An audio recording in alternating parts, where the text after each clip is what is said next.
प्रिय दर्शकों नमस्कार।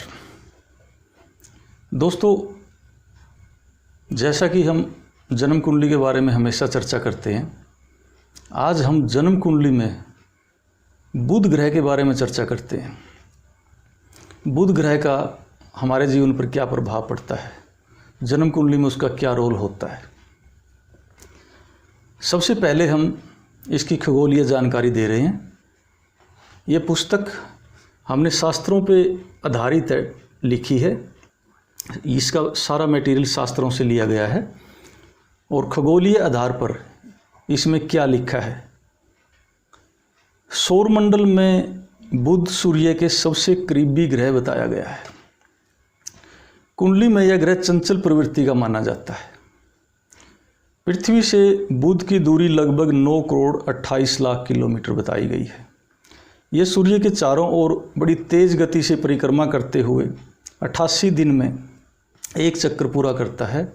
इसकी स्पीड 49 किलोमीटर पर सेकंड बताई गई है। बुध ग्रह सूर्य के एक राशि आगे पीछे रहता है, कभी आगे तो कभी पीछे। सूर्य से इसकी दूरी 576 करोड़ किलोमीटर बताई गई है। इसका व्यास 4840 किलोमीटर यानी 3030 मील बताया गया है। यह वायुमंडल तथा जल से रहित ग्रह बताया गया है।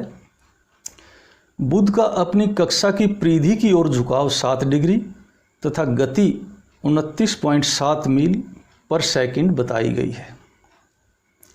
सूर्य उदय से 2 घंटे पहले और सूर्यास्त के 2 घंटे बाद तक इसको हम आकाश में देख सकते हैं।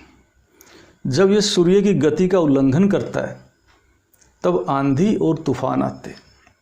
ये पहचान होती है, आंधी तूफान के समय ये सूर्य की गति का उल्लंघन करता है। एक राशि में ये 18 दिन तक रहता है।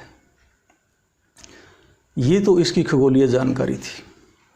अब जन्म कुंडली से क्या संबंध है, मानव जीवन पर इसका क्या प्रभाव पड़ता है और कैसे पड़ता है।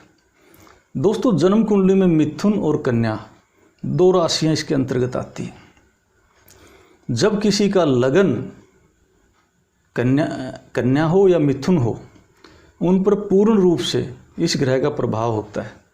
इस ग्रह को राजकुमार भी कहा गया ज्योतिषीय भाषा में।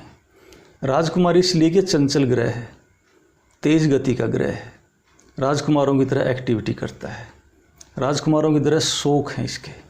तो जिस बच्चे की कुंडली में इसका पूर्ण प्रभाव होगा वो राजकुमारों की तरह होगा। काम करने की गति तेज होगी, स्पीड होगी, शौक होंगे। तो दोस्तों, जब ये ग्रह पूर्ण बलवान होता है, मिथुन और कन्या राशि प्रथम भाव में, पंचम भाव में और नवम भाव में आ जाती है और ये अपनी पूरी यौन अवस्था में होता है, ये पूर्ण बली होता है, तो उनके लिए एक वरदान होता है। ये MBA, CA और मैनेजमेंट का कारक ग्रह होता है। कन्या और मिथुन लगन वाले बच्चे या एक कर्म भाव का स्वामी हो या पंचम का स्वामी हो और पूर्ण बली हो तो बैंकिंग में चले जाते हैं, CA बन जाते हैं, MBA कर लेते हैं। जब यही ग्रह सूर्य के साथ बलवान हो, पहला भाव, पंचम भाव और नवम भाव बलवान हो, तो IAS की परीक्षा देकर IRS बन जाते हैं। इसका स्वास्थ्य से क्या संबंध है। स्वास्थ्य के अधीन जब ये कार्य करता है तो रेस्पिरेटरी सिस्टम, स्किन सिस्टम इसके अंतर्गत आता है। ये आंतों का विकारक है। जब ये ग्रह कमज़ोर होता है, श्वास प्रक्रिया, सांस वगैरह की प्रॉब्लम हो जाती है। जब ये ग्रह केतु, मंगल और सूर्य के बीच में फंस जाता है तो स्किन की प्रॉब्लम हो जाती है।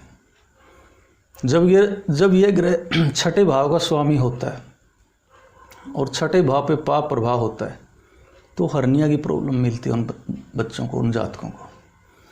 इसलिए इसकी अवस्था देखकर पहले से इसका उपाय कर लें। खाद्य पदार्थों में अंकुरित मूंग और आंवला और ब्राह्मी भुट्टी इसकी रामबाण औषधियाँ हैं। जब ये ग्रह कमज़ोर हों तो इनका सेवन करने से इसको बल मिलता है। इसकी रश्मियाँ हमारे शरीर में एक दवाई के रूप में, एक खाद्य के रूप में चली जाती हैं। सबसे बड़ा एक और इसका उपाय है, ये हिजड़ा वर्ग का कारक है। हिजड़ा वर्ग पे इसका आशीर्वाद होता है। हिजड़ों का आशीर्वाद लेके इस ग्रह को शांत किया जा सकता है। जो वो तहे दिल से आशीर्वाद दे देते हैं, खुश हो जाते हैं, एक दुआ उनके मुंह से निकलती है तो तुरंत ये ग्रह शांत हो जाता है। ऐसा हमारे शास्त्रों में कहा गया है।